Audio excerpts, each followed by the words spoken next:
The Philadelphia 76ers have signed their guy, Ben Simmons, to a 5-year, $170 million deal.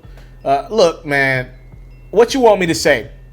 I like Ben Simmons. I don't love him. I know somebody who knows Ben Simmons. And I don't want to be that guy, like, every time you cop on a video, you be like, you know a guy, you know. It's only a few guys around the league that I know someone who knows that guy. I'm not cool with any NBA players like that.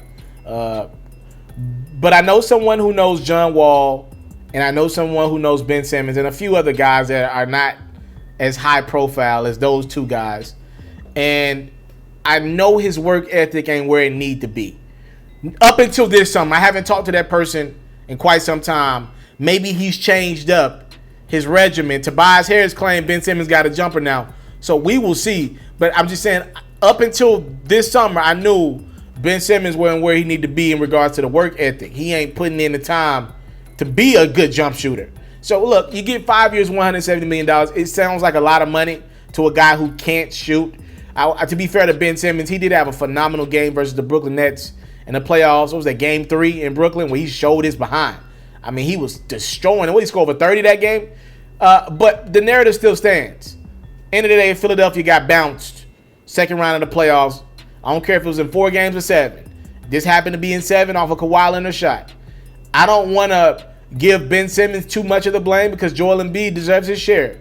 These guys, neither one of these young guys were great. They both had their flaws. Ben's probably is a little more flagrantly obvious because it's a jumper. He don't take jump shots. And Embiid looked like his body just broke down on him. So with Ben, my thing is, you have to do this. The way the NBA is structured now, you have to re-sign your guy.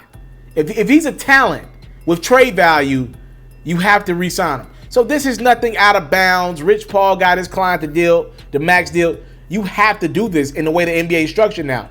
You cannot allow your guy just to walk, because they will walk and go somewhere else. You have to re-sign your guys, overpay, go over the luxury tax, do whatever you got to do. And then if you need to trade somebody down the line, you do that. But you do not allow your guys to make it to free agency. If you allow your guys to make it to free agency, hear offers, 9 times out of 10, they're going to leave.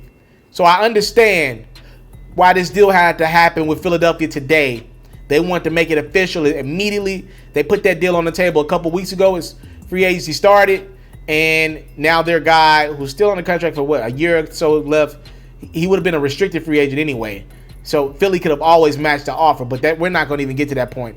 5 years, $170 million for Ben Simmons.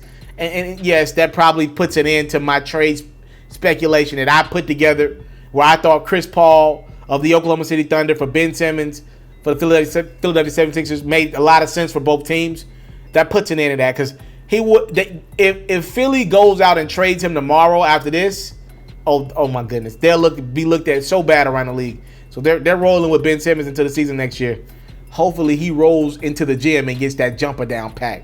If he just gets half a jumper, matter of fact, damn him making shots. If he just has the confidence to take jumpers, takes this Philadelphia 76ers team to a championship level. And I mean that.